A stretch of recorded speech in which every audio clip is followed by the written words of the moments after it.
Salut, c'est Yann. Alors aujourd'hui, vidéo un peu spéciale puisque j'accueille Gabrielle Chenel, qui est une graphiste freelance que j'ai accompagnée par le passé pour l'aider à développer son activité.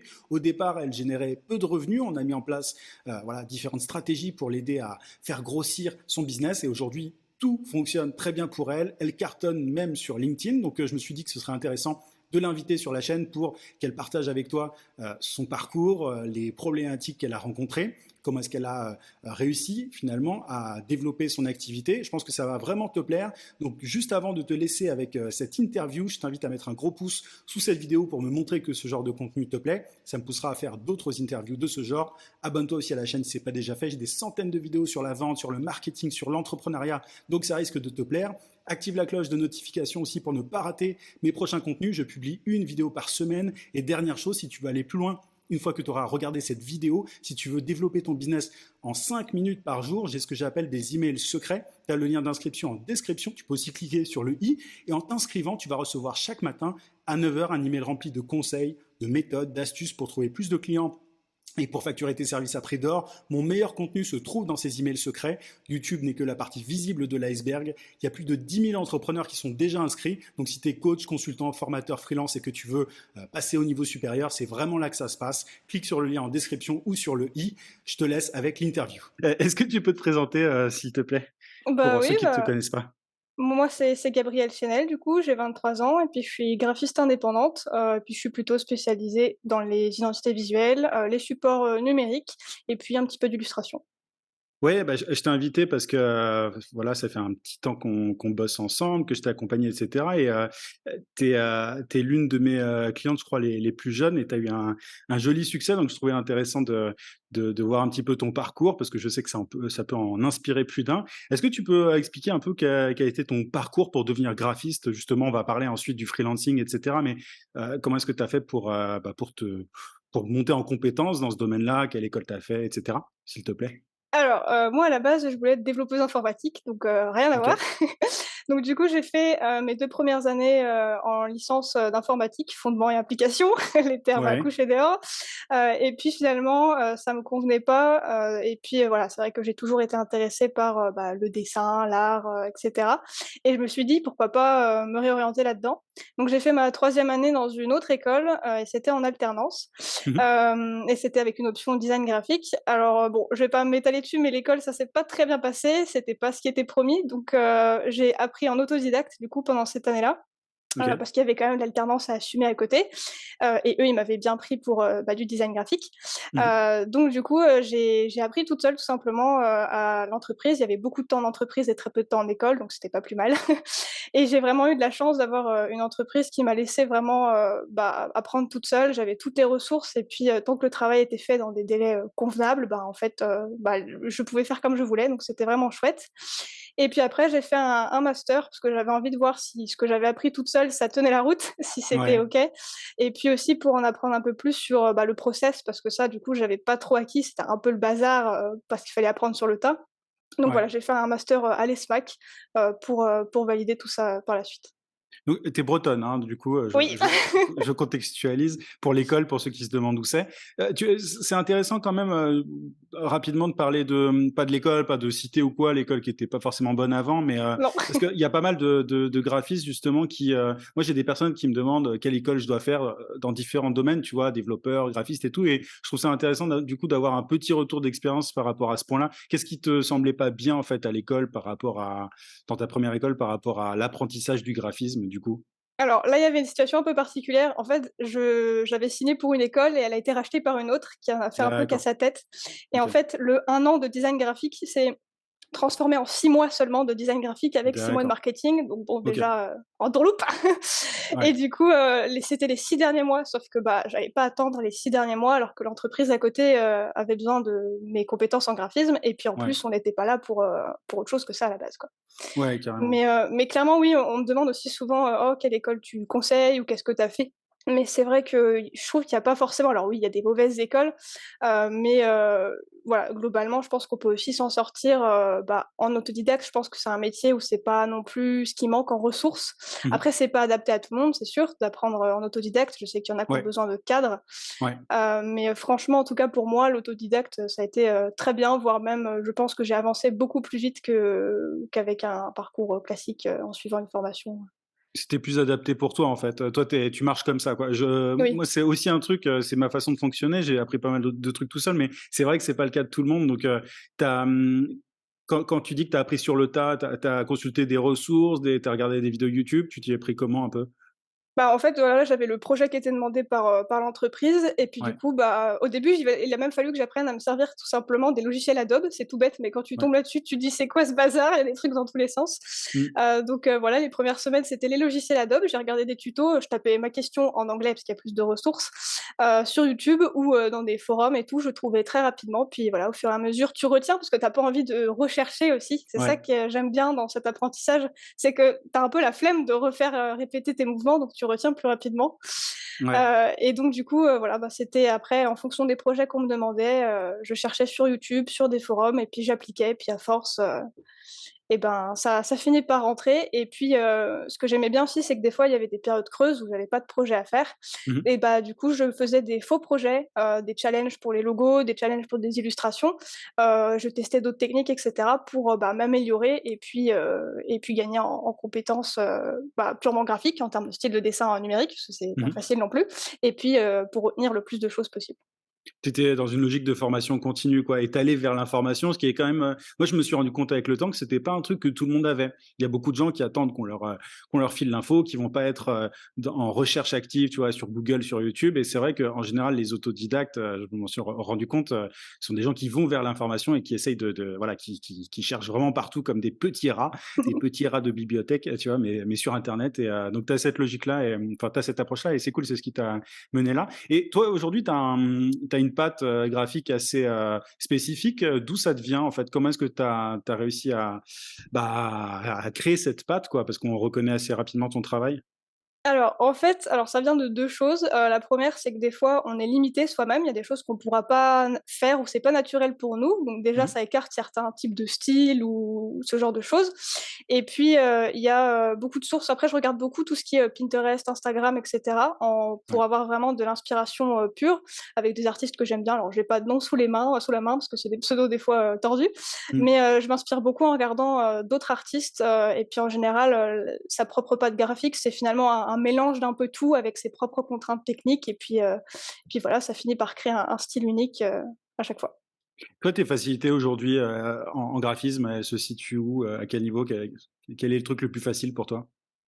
Alors bonne question, alors je dirais que c'est vrai que, bah, par rapport à ce que je fais sur LinkedIn et cetera, la création de logos, ça devient assez facile. Maintenant c'est long dans le cas d'un vrai cas client, parce que les trucs Ouais. LinkedIn, c'est fait, super rapidement, enfin ça peut pas être vendu comme tel, On va en mais parler dans un instant juste pour oui. recontextualiser, mais c'est vrai que tu fais pas mal de choses sur LinkedIn pour te faire connaître notamment. C'est ce qui t'a permis de gagner en visibilité. On va en parler dans un instant. Et c'est vrai que c'est pas ça que tu vends. Toi, tu vends Oui. vraiment des choses. On va en parler de freelancing après, mais des projets personnalisés, etc. Donc ça prend un certain temps, quoi.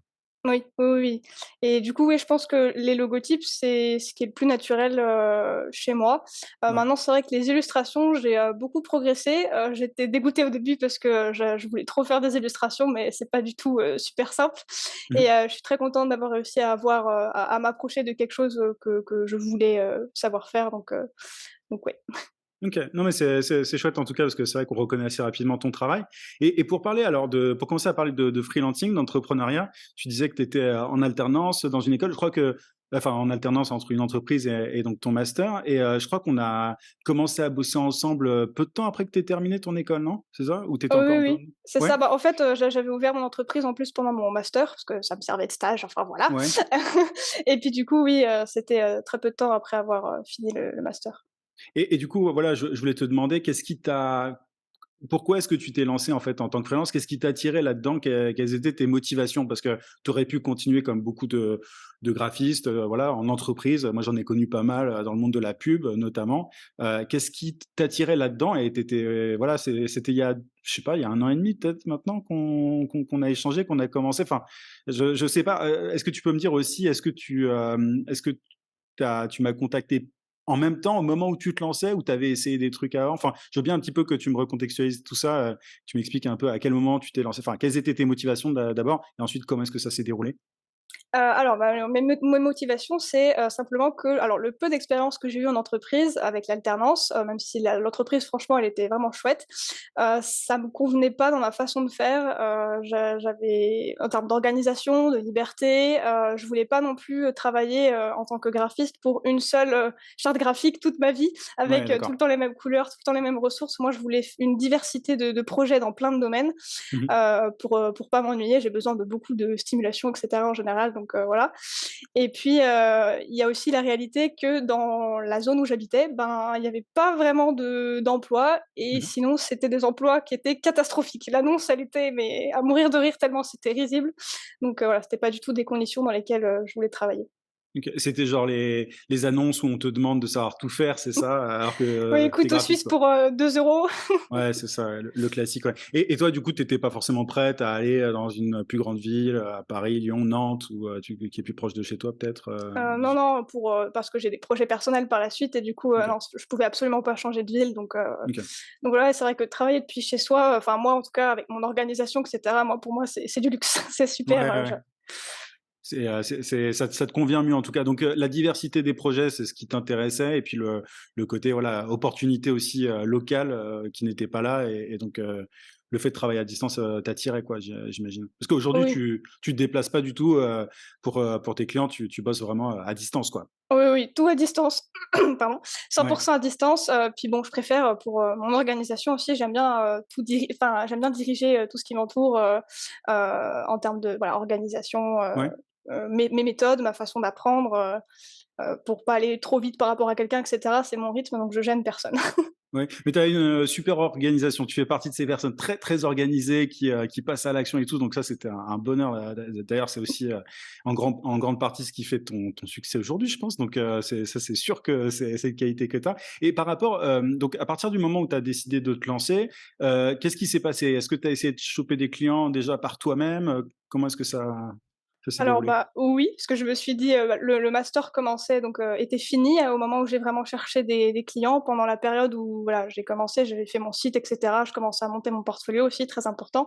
Mmh mh. Et puis après j'ai commencé à chercher des clients. Bon, le résultat s'est pas fait attendre, hein, c'était vide, Mmh. c'est très compliqué. J'ai vraiment réalisé, je le savais déjà dans un coin de ma tête, mais bon, j'y étais vraiment confrontée au fait que, bah, j'aime bien le graphisme, mais il va falloir que je fasse, toute l'étape de prospection, le marketing et cetera et c'est pas forcément, inné du tout. Ouais, Surtout quand on est créatif, on a envie de s'enfermer dans sa petite boîte et de toucher à rien d'autre, mais c'est pas carrément, possible. ouais. Carrément. Et donc du coup après j'ai commencé à regarder, bah, des tutos à droite à gauche. Encore une fois, voilà, je cherchais, je fouillais des articles et puis je suis tombée sur, tes vidéos du coup et ça m'a paru être le contenu le plus sérieux. Ça faisait, moins flûte ou gros pipeau comme on pouvait voir sur d'autres vidéos. Donc du coup j'ai commencé à appliquer les conseils que je trouvais, sur ta chaîne YouTube et puis du coup j'ai eu des résultats, par la suite, sur LinkedIn avec, mes 3 premiers contrats. Mmh mh. Et donc voilà, c'était super du coup, mais par contre après je me suis aperçue que, bah, ça suffisait pas Mmh. et qu'il va falloir, que je fasse plus parce que, bah, les résultats étaient trop lents. Je voulais que ça marche, rapidement parce que, bah, j'avais pas de temps à perdre, que ce soit, voilà, personnellement ou professionnellement, il fallait que ça marche, rapidement donc voilà, après j'ai fait appel, à toi. OK. Juste avant LinkedIn, je crois que tu t'étais mise sur Instagram, tu publiais sur Instagram, c'est ça qui fonctionnait pas super bien au départ? Oui, oui, oui, je m'étais mise sur Instagram, parce que, bah, c'est très visuel et puis, bon, Ouais? c'est un peu là aussi où je trouvais mes inspirations, donc je me disais: «Pourquoi pas?» Maintenant c'était, enfin, en tout cas, je visais sûrement mal aussi, mais c'était pas la bonne cible. C'était que des personnes, qui étaient pas, intéressées ou, il y avait une majorité de graphistes, plutôt qui me suivaient, donc bon, Ouais. pas très intéressant du coup. Et puis, bon, je postais sûrement pas aussi ce qu'il fallait, mais voilà et les contacter en message privé, c'était plus compliqué. C'est pas un réseau professionnel non plus, donc C'est il y vrai. a un peu tout et n'importe quoi dessus, donc Ouais. Oui, c'est vrai que c'est pas le réseau le plus facile pour prospecter. C'est faisable, hein, mais c'est vrai que c'est pas forcément le plus évident. Donc, tu m'avais dit, il me semble que donc tu pris des formations aussi à moi et c'est là que tu as commencé à avoir de premiers résultats, c'est ça? Oui, oui, oui, après j'ai pris une formation parce que bon, j'avais bien compris que c'est LinkedIn qu'il fallait utiliser, parce que le reste, en Ouais. plus, voilà, Instagram, j'aime pas trop parce qu'en tant que graphiste, il y a beaucoup de vols, de contenu, graphique donc Ça, sur c'est Instagram, dingue ça. Ouais, tu m'avais dit ça, ouais, c'est quand même dingue. Les gens, ils pompent le contenu comme ça, sans scrupule, ouais, quoi. et ils OK. republient, ils disent que c'est eux qu'on fait et puis c'est eux qui se chopent, potentiellement des clients et des millions de machins et cetera. Enfin, Ouais, c'est d'accord. un peu rageant et vraiment il y en a beaucoup, j'avais pas envie de me fatiguer à courir après donc Mmh. puis il y a plein de les DM dans ce genre, dans Instagram et cetera, c'est un peu la porte ouverte à n'importe quoi aussi. Il y a des Ouais, vraiment plein de messages inutiles, alors que sur LinkedIn, c'est beaucoup plus tranquille. ouais. C'est pro, tout le monde sait pourquoi on est là. Il y a forcément deux trois personnes qui sont un peu perdues, mais Mmh. mais qui nous embêtent, mais c'est pas du tout la grande majorité et il y a aussi du vol, du plagiat et cetera, mais c'est complètement mesuré par rapport à Instagram, Ouais, ça je te le confirme, tu m'avais montré la dernière fois quelqu'un qui avait complètement pompé un de mes articles d'ailleurs, tu oui. m'avais dit: «Fais gaffe», ouais. Non, il y en a des plagiats sur LinkedIn, mais c'est vrai que peut-être moins qu'ailleurs et c'est vrai que YouTube, c'est pareil, hein, tu vois? Moi, la dernière fois, je me suis rendu compte, je regarde jamais cette section-là, mais dans la partie droit d'auteur, je voyais toutes les personnes qui m'avaient pompé mes vidéos. Heureusement, tu peux demander à faire supprimer les contenus en quelques clics et YouTube, le fait assez automatiquement, mais c'est vrai que c'est courant sur des plateformes genre Instagram, YouTube, Facebook et cetera, quoi. Mais c'est vrai que LinkedIn, il y a quand même des pompeurs, hein, ça existe Oui. les plagiats. Malheureusement, mais bon, ceux-là, en général, ils se prennent une petite aile d'avocat et ils se calment vite après, mais faut pas hésiter à montrer les dents dans ce genre de cas. Et ouais, donc toi, tu as pris conscience en tout cas que LinkedIn, c'était la plateforme la plus pertinente pour toi. Et je voulais te demander aussi, tu vois, entre, suivre des formations et se faire accompagner de façon vraiment personnalisée comme moi je le propose, parce que je propose un accompagnement haut de gamme, c'est pas donné, ça représente un investissement de plusieurs milliers d'euros. Toi, tu étais prête à faire ce saut-là, en fait, tu vois? Parce qu'entre une formation à 50 ou 100 euros et un accompagnement vraiment sur plusieurs mois, ultra intense et tout, tu avais pas, des appréhensions par rapport à ça? Qu'est-ce qui t'a motivé à te faire accompagner au-delà de, voilà, la rapidité enfin, l'envie d'avoir des résultats plus vite? Bah, alors déjà, c'était vraiment pour avoir une solution personnalisée. Ouais, Alors bon, c'est quand même un peu lié à ce que ça aille plus vite, mais je bien voulais sûr. vraiment que les conseils, parce que voilà, j'avais déjà acheté une de tes formations, notamment celle sur LinkedIn, pour avoir un joli profil. Mais voilà, je voulais vraiment que ce soit personnalisé, parce que, bah, ça peut pas être pareil pour tout le monde, ça marche pas comme ça. C'est sûr. Et puis, j'avais, bah, un de mes gros projets personnels, voilà, qui nécessitait vraiment bah, que ça fonctionne et j'avais vraiment pas envie de retourner en entreprise, quoi. C'est plus le temps avançait, moins j'avais envie, en fait, d'aller en entreprise et plus je voulais rester, bah, libre, en fait, de mon Mmh. côté et faire comme, j'avais envie et puis vraiment cette diversité de projets et même voilà, de compétences, de choisir ce que je peux faire, c'était vraiment trop important que pour moi l'investissement à côté ça valait largement le coup, surtout que voilà, il y avait des garanties, j'avais confiance, je te regardais quand même, beaucoup, j'ai suivi ta newsletter, tes vidéos YouTube. Voilà, j'ai quand même attendu qu'il y ait une certaine confiance qui s'installait, bien sûr, Oui, avant oui. de sauter. Tu m'as suivi un certain temps, donc ouais, tu pas choisi de te faire accompagner un mois après avoir suivi mes contenus, quoi. Non, non, non, j'avais bien lu, bien regardé, pendant un petit moment. Ouais. Mais du coup, en tout cas, c'est à partir de ce moment-là qu'on a implémenté une stratégie, notamment de contenu sur LinkedIn. Aujourd'hui, alors ça fait combien de temps maintenant que tu publies sur LinkedIn et à quelle fréquence? Alors ça fait à peu près 1 an et demi, OK, et puis oui, du c'est ça. coup maintenant je publie, pratiquement tous les jours du lundi au vendredi. Le lundi c'est des sondages, le mardi c'est, des choses sur les PowerPoint, enfin après ça dépend. Mmh. Non, le mardi c'est les redesigns, pardon, c'était avant. OK. Le Ah oui, mardi tu c'est as les changé de redesigns, oui. Le mercredi c'est PowerPoint du coup. Le jeudi c'est des concepts par période, ça dépend, ça change et le vendredi en ce moment c'est des mèmes sur le graphisme donc ouais. voilà OK, et ah oui, rien c'est ça, tu fais des mèmes, ouais. Donc tu as une diversité de postes, d'ailleurs, encore une fois, tu pas de graphique qu'on voit très bien et tu as commencé donc à publier du contenu, on a implémenté une stratégie et il y a au bout de combien de temps tu as eu un post qui a, plus explosé que les autres? C'était à quel moment ton plus gros succès, enfin ce 1er gros succès sur LinkedIn? Alors ça a été assez rapide. Alors en termes de délai, je dirais que c'était assez tôt quand même, mine de rien. Alors j'ai pas les délais, c'était je pense, le 3e ou 4e truc qu'on a mis, qu'on a publié, c'était 3e ou 4e post? Ouais, il me semble, parce que où on avait vraiment établi une stratégie vraiment, où on s'est dit: «Bon ça on ça va enfin faut mettre ça en place». Mmh. C'était le post sur Linux du coup, le redesign Linux où là ça a complètement, explosé, c'est parti complètement en live donc voilà, c'est vraiment celui-là où ça a fait tout péter.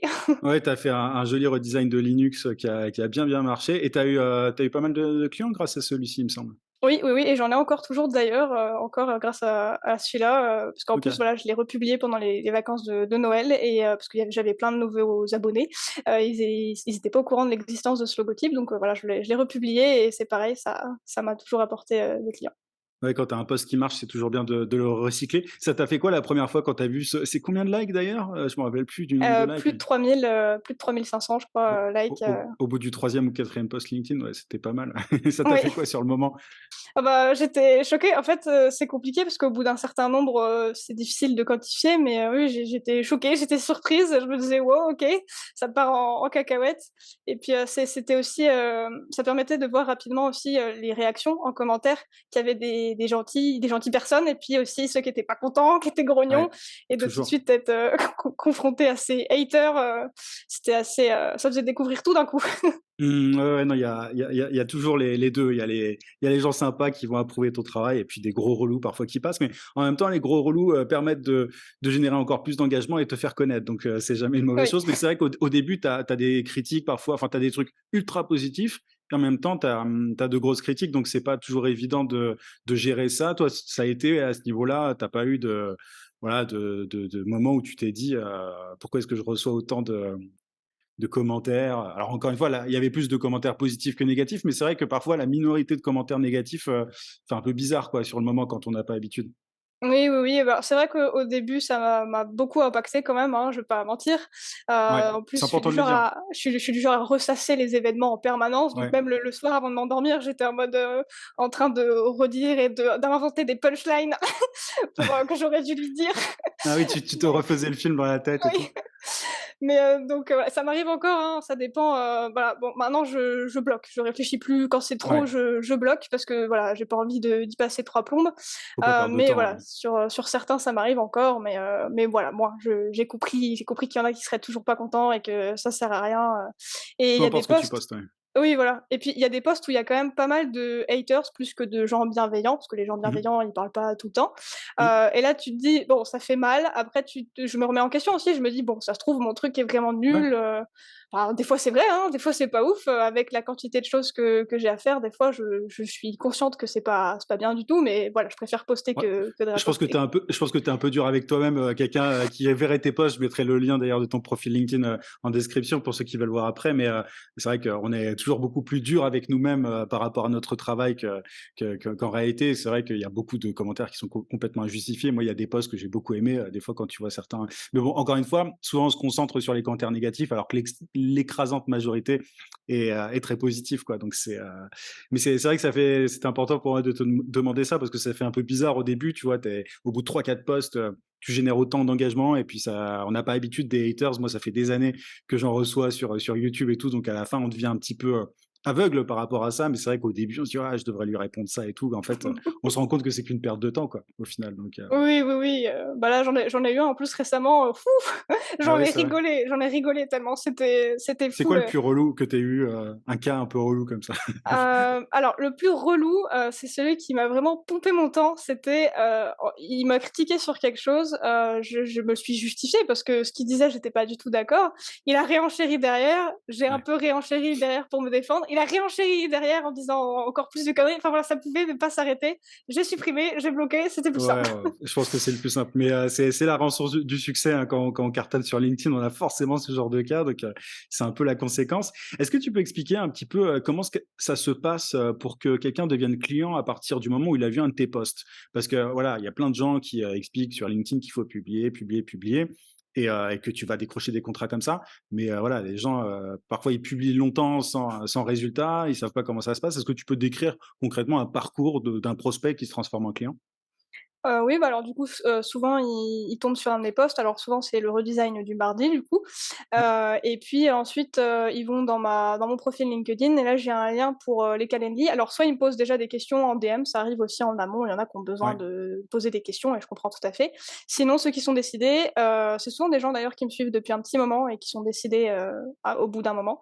Et Ouais. donc du coup, ils cliquent sur mon lien Calendly et là, j'ai un petit questionnaire pour savoir si je peux vraiment les aider et puis Mmh. ça permet de réserver un appel téléphonique et puis, voilà, après pendant cet appel téléphonique, je m'assure que le projet est toujours, faisable de mon côté, que ce soit bien clair aussi des 2 côtés tout simplement Ouais. et puis, voilà, une fois qu'on discute, et bah, souvent à la fin, après, il y a toutes les démarches administratives et puis après le procès, non, le projet est lancé. Projet.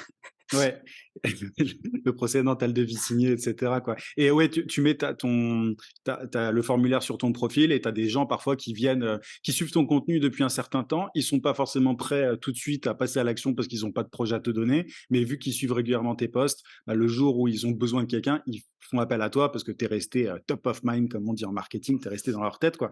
Alors, dans leur, c'est ouais, tu es resté tu as été omniprésente en fait, pour eux, donc c'est fonction, je vais réussir à parler, une stratégie qui fonctionne sur le long terme, qui est intéressante. Tu avais déjà essayé de prospecter, toi, en direct par le passé ou pas? Parce que souvent, on oppose création de contenu avec la prospection, mais c'est un truc que tu avais Oui, oui, essayé? oui, bah, tout au début, bah, en appliquant, les conseils. Alors au début sur Instagram, j'ai vraiment fait la prospection, brute, froide, comme il faut pas faire, Ouais, voilà, en mode: «Bonjour, est-ce que vous voulez mes services? Au revoir». ce qu'il faut Voilà pas faire, ouais. et après non et après sur LinkedIn, j'ai essayé un peu plus avec, tes conseils, notamment voilà avec, les recherches, la connexion, comment bien aborder et cetera. Ça fonctionnait mais c'est vraiment, tout petit par rapport à la création de contenu. Mmh. C'était surtout pour, certains types de cibles où ça marchait plus que d'autres, mais mon âge rebutait beaucoup, Ouais.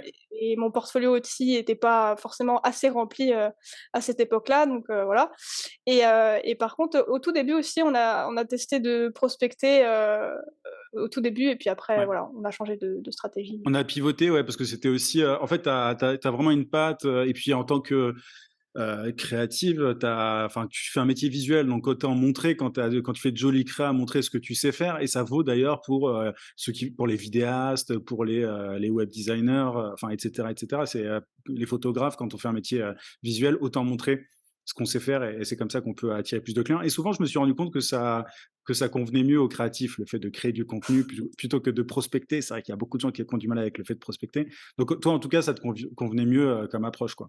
Ah oui, oui, C'était oui, plus naturel. c'est ouais, c'est beaucoup plus naturel, aborder, des gens, même en le faisant correctement, ça restait quand même, moins naturel et un peu plus gênant que, voilà, là je Ouais, m'éclate, je m'amuse, ça plaît ou ça plaît pas, mais voilà, je m'amuse.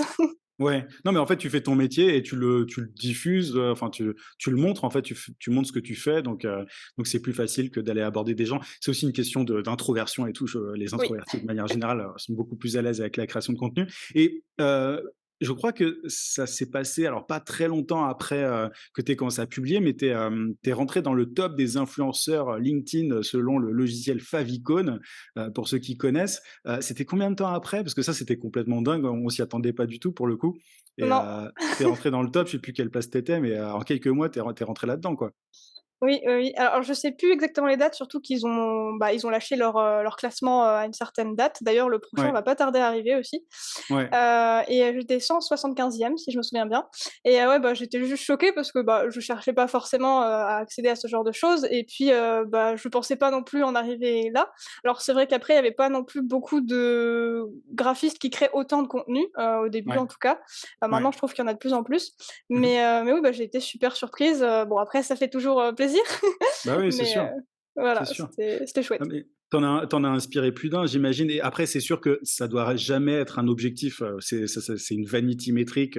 Voilà, le fait d'être dans un top et tout. Après, ça fait toujours plaisir, mais c'est vrai que toi, la raison pour laquelle tu fais ça, c'est pour faire connaître ton travail et décrocher des contrats avec des clients sympas et qui ont de jolis projets, quoi. Donc, il faut pas que ça soit un objectif pour les gens d'essayer d'apparaître dans ce genre de classement, mais c'était en tout cas une conséquence de ton travail. Donc, c'était plutôt cool, quoi.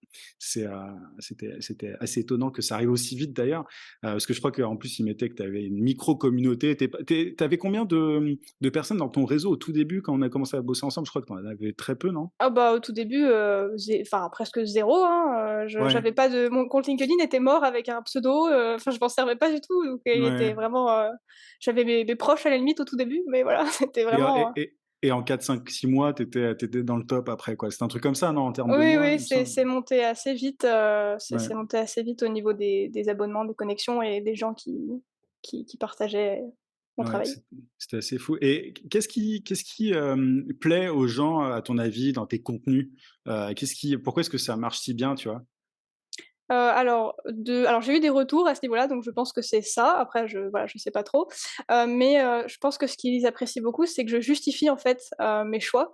Parce que Ouais, c'est vrai que dans tous les challenges graphiques, souvent on a l'habitude, notamment sur Instagram, hein, c'est là où on voit le plus, ce genre de choses, où, voilà, le redesign par exemple, il est balancé sans explication et ouais. forcément, le rejet, le refus, déjà il y a le changement et en plus il y a pas d'explication, donc les gens ils insultent juste le travail gratuitement parce qu'ils ont pas le pourquoi du comment et Mmh. pourtant c'est essentiel. On peut pas balancer son travail comme ça en tant que graphiste, je vais y arriver, parce que, les choix sont pas faits au hasard, donc ça serait Ouais, bizarre de pas expliquer, pourquoi on a fait ça.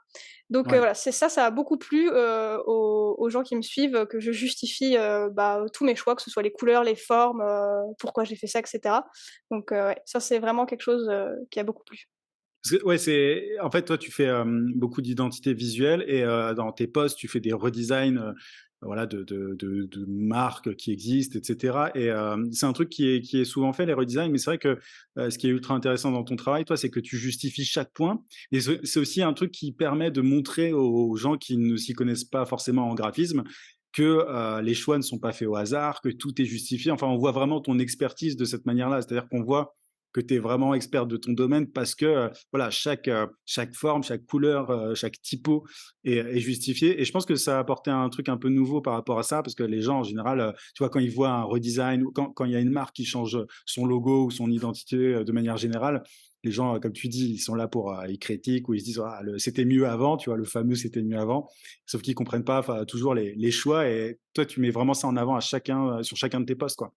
Oui, oui, oui, en plus, en fait, souvent ce qui ressort, c'est: «Ah, le logo, il est moche». Sauf que le logo, il est pas là pour être beau, en fait. Il y a vraiment un Ouais, problème là-dessus, c'est qu'un logo, c'est pas censé être esthétique du tout. C'est aussi lié aux tendances et cetera. Il y a un gros bien sûr. problème à ce niveau-là. Un logo, Mmh, c'est pas fait pour durer 1 an ou juste être esthétique ou carrément. plaire à la personne qui a demandé le logo, ça doit plaire à la Mmh, cible mmh, et vraiment, il y a ouais, les gens, ils disent juste que c'est moche alors que c'est pas censé du tout être une histoire de goût, de couleur et de goût. Alors un peu, on peut pas s'en empêcher, mais justement, il faudrait tous faire le travail d'être, objectifs et de dire: «Attendez, pourquoi il a fait ça?» et pas juste: «Oh rose, berk, oh, c'est» voilà. Alors par contre, ouais. des fois, il y a des vrais problèmes de lisibilité, il y a vraiment des redesigns où il y a des soucis, Mmh. de lisibilité et cetera donc là, par contre, ouais, c'est problématique. Ouais. Non, mais tu dis un truc super important, c'est que c'est un vrai manque d'éducation, je trouve, dans le domaine du design graphique de manière générale. C'est que parfois, tu as des clients qui, voilà, qui vont dire: «Ah, moi, ça me plaît pas» et cetera. Mais en fait, à partir du moment où ça plaît à la cible, c'est le principal. Alors évidemment, il faut que ça plaise un minimum aux dirigeants ou tu vois, aux décideurs de manière générale, mais c'est au final, on fait une identité visuelle, un logo pour que ça parle, pour que ça capte l'attention de la cible, pour que ça lui parle, pour que et ça, c'est souvent, mis un peu de côté, je trouve et c'est vrai qu'on en a pas mal parlé et c'est là qu'on voit qu'il y a un vrai problème, d'éducation, par rapport à ce point-là et c'est pour ça que c'est important qu'il y ait des graphistes comme toi qui fassent, ce travail, hein, parce que tu le justifies et c'est un truc qui arrive souvent toi, chez des clients, le fait qu'on te dise, ouais, enfin, tu vois, avoir quelqu'un qui oublie complètement le marché, la cible et qui pense uniquement à ses goûts, personnels. C'est très, très courant ça?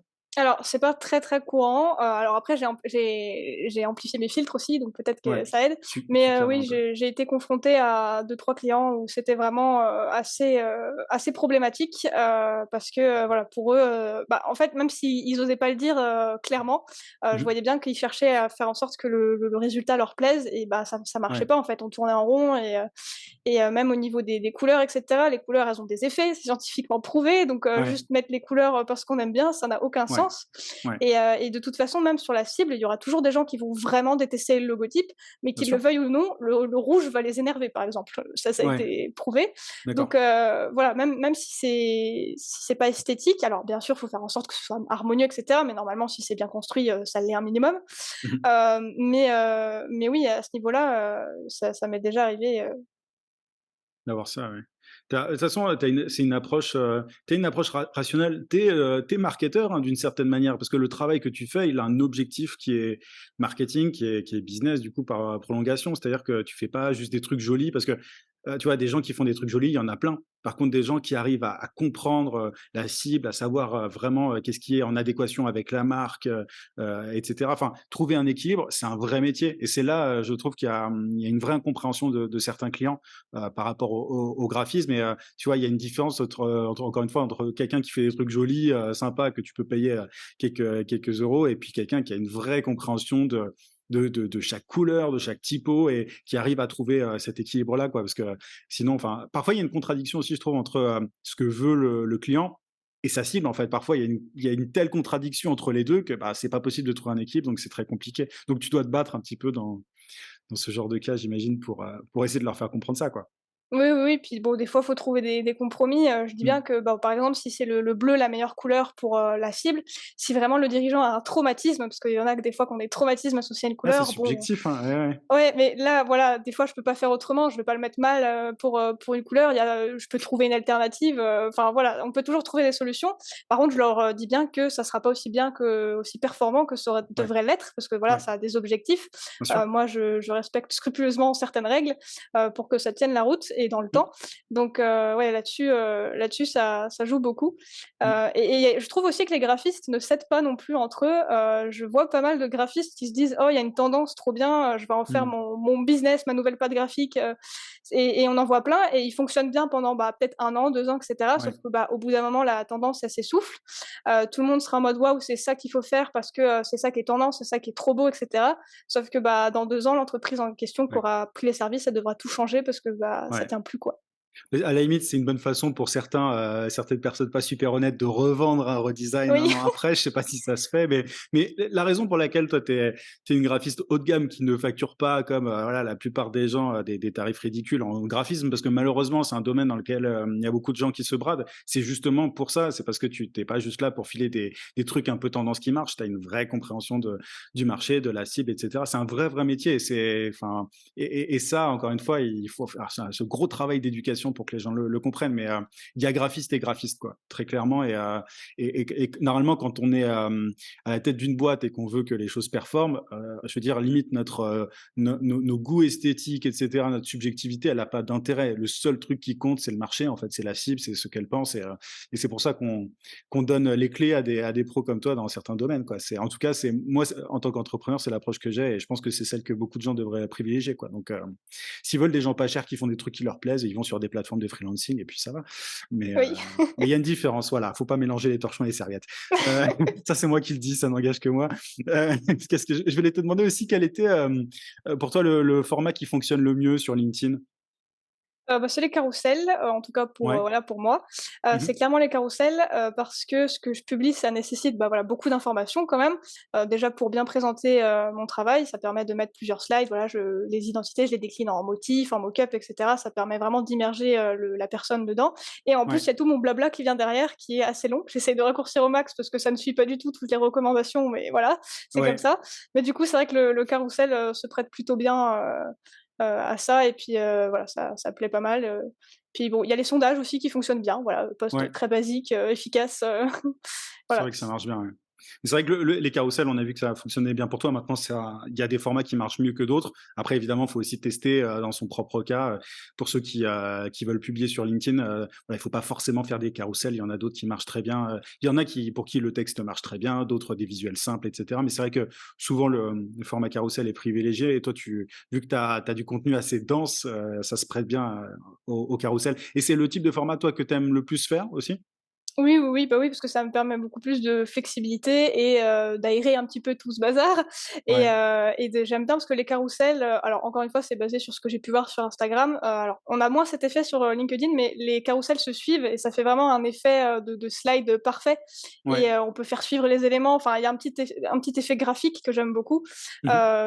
voilà, qui est vraiment plaisant à réaliser, et ça se module en fait dans tous les sens. Bah, là, j'ai encore récemment changé, mon légèrement ma présentation, Mmh. pour immerger encore plus dans l'univers, graphique et voilà, en fait, ça se change facilement donc c'est super chouette à ce niveau-là et puis bon, Ouais. il y a toujours le texte que je répète à l'écrit au-dessus Mmh. pour, bah, des raisons d'accessibilité déjà et puis voilà, pour ceux qui ont pas forcément envie, de tout lire sur les images et qui veulent des détails aussi. Ouais. En tout cas, je recommande à tout le monde de lire, l'ensemble. C'est franchement, c'est ultra, instructif à chaque fois, en plus d'être stylé, donc c'est très cool. Et pour toi, c'est quoi le truc le plus dur sur LinkedIn aujourd'hui? La vraiment le plus gros obstacle pour être visible et décrocher des contrats?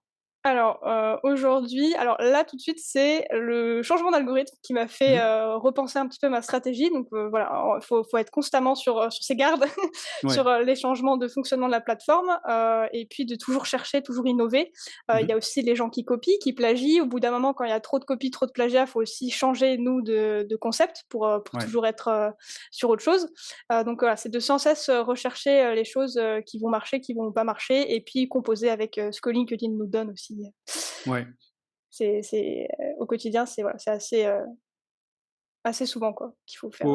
C'est vrai qu'il faut, souvent se renouveler, essayer de voir les parce que les algorithmes changent aussi. C'est vrai qu'entre le moment où tu t'es lancé, il y a 1 an et demi et maintenant, l'algorithme a changé. Donc il faut sans arrêt se former aussi, hein, se faire accompagner notamment, faire des tests soi-même et cetera et c'est vrai que ça demande ça demande, une certaine, comment dire? Tout le monde n'est pas prêt à ça. Moi, je vois beaucoup de conseils de personnes, qui disent: «Ouais, publie tous les jours, ça va marcher». Sauf qu'en fait, si tu peux publier tous les jours, si tu fais pas les bonnes choses de la bonne façon, ça marchera pas et c'est vrai qu'il faut faire des tests, regarder ce qui fonctionne. Moi, je fais pas mal de tests en ce moment pour voir des trucs. On s'aperçoit aussi de certains petits détails, par rapport à l'algorithme. Enfin, on joue un peu aux apprentis chimistes des fois, enfin, ça me fait rigoler parce que mais c'est un peu ça la création de contenu sur les réseaux. C'est vrai qu'il y a ça change tellement tout le temps et c'est pas le cas uniquement sur LinkedIn d'ailleurs, c'est le cas aussi sur YouTube, sur d'autres réseaux. Moi, j'ai vu, sans arrêt des les algorithmes changer donc c'est important, ouais, de le dire que c'est un travail de longue haleine, en fait et aussi, enfin, c'est un marathon, quoi et toi, tu testes souvent, des choses pour voir ce qui marche pas et tu optimises, quoi?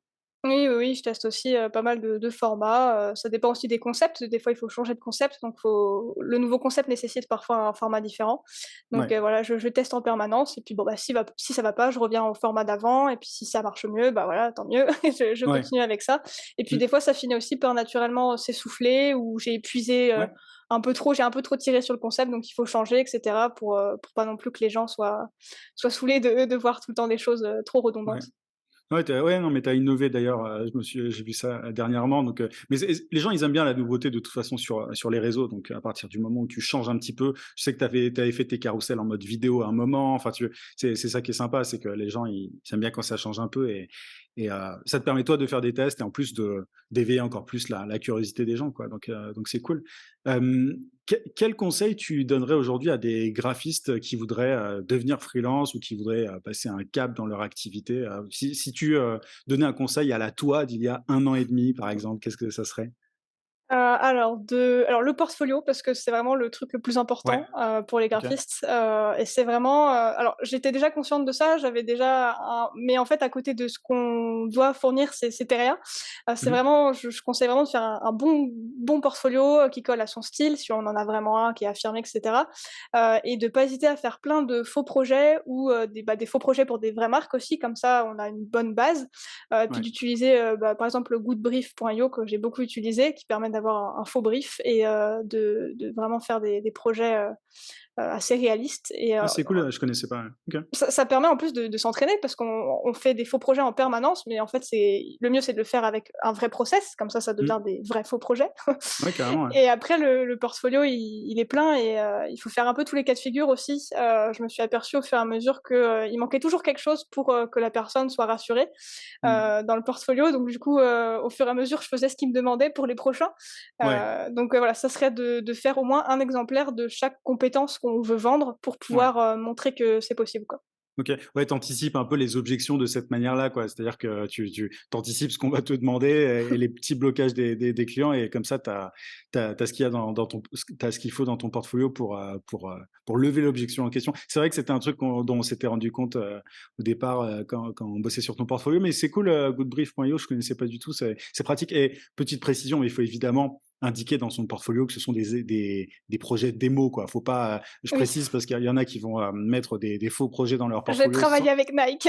sans dire que ce sont des faux projets. Ouais, faut faire gaffe à ça. Faut vraiment mettre en avant que c'est des articles démo et c'est pas un problème du tout. De toute façon, à partir du Non. moment où le projet est bien fait, ou c'est joli ou quoi, enfin, ou pas que joli, mais encore une fois, voilà, à partir du moment où c'est bien réalisé, c'est pas un souci.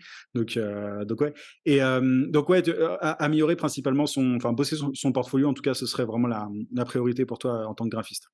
Oui, oui, oui, bah, oui, vu le métier, et puis c'est vrai que, bah, même finalement la création de contenu sur LinkedIn, c'est une espèce de portfolio finalement Ouais. et encore parce qu'il est un peu moins «pro» entre guillemets que le vrai portfolio, parce qu'on peut pas non plus tout s'étaler dessus. Mais Mmh. ouais, c'est vraiment important, et c'est ce qui rassure aussi, sur ses compétences. Carrément, bah, de toute façon, les clients veulent voir ce que tu as fait par le passé pour bosser avec toi. Moi, quand j'ai des graphistes qui m'approchent et qui me montrent pas ce qu'ils ont fait par le passé, je leur demande: «Mais comment est-ce que tu veux que je te fasse confiance, quoi?» Parce que je sais pas ce que tu as réalisé avant, donc je peux pas savoir si tu es vraiment calé, quoi. Donc ouais, c'est super important pour tous les métiers créatifs, hein, de toute façon, le portfolio.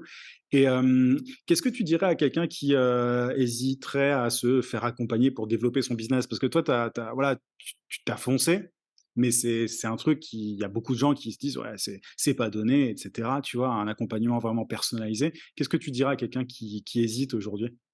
Alors, bah, c'est tout simplement de faire la balance entre ce qu'ils sont en train de perdre, est-ce que ce qu'ils vont continuer à perdre finalement en ne bougeant pas et ce qu'ils vont gagner en fait, en se faisant accompagner. Parce que certes l'investissement il est important, mais en même temps les résultats sont là, plus rapidement en général que ce qu'ils auraient fait à essayer de se dépatouiller tout seuls.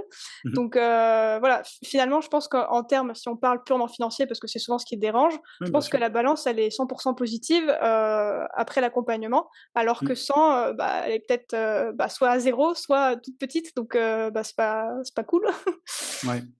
Et je pense qu'il y a une, question de confiance aussi. C'est-à-dire que toi, très, très vite, voilà, comme le dit, un certain footballeur, «Moi, tu me parles pas d'âge». Toi, malgré ton âge, tu étais quand même tu as une certaine maturité, une vraie autodiscipline et tu fais partie de ceux qui passent à l'action, vraiment vite. Moi, franchement, tu m'as impressionné, par rapport à ça. C'est pour ça que tu cartonnes, hein, mais c'est vrai que j'ai l'impression que dans certains cas, il y en a qui manquent de confiance, pas forcément dans l'accompagnement lui-même ou dans la méthode qui est proposée, mais plus en eux, si tu veux.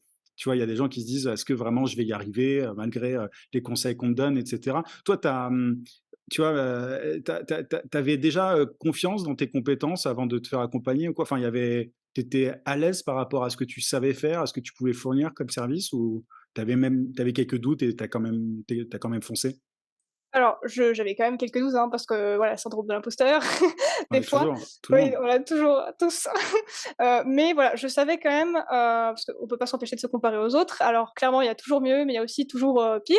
Ouais, Voilà, je me disais que j'étais entre, voilà, il y avait pire, mais il y avait mieux. Donc je me disais que de toute façon, ça passait, puis plus ça allait, plus je m'améliorais aussi.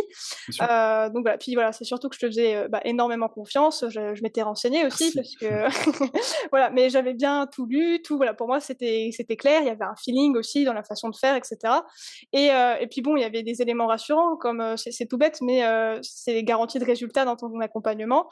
Bon, à partir de là, je vois pas pourquoi, on aurait peur, enfin, c'est encadré, il y a i ça s'est fait, même au début, en plus, on avait un petit peu galéré parce qu'on avait misé sur la Bretagne et puis finalement on a Oui, changé de stratégie. Ça a fait, ouais. perdre entre guillemets un mois, mais Mmh. finalement c'est pas grave parce que quand je vois où j'en suis aujourd'hui, bah, 1 mois c'est rien, dans On toute cette passe, évolution.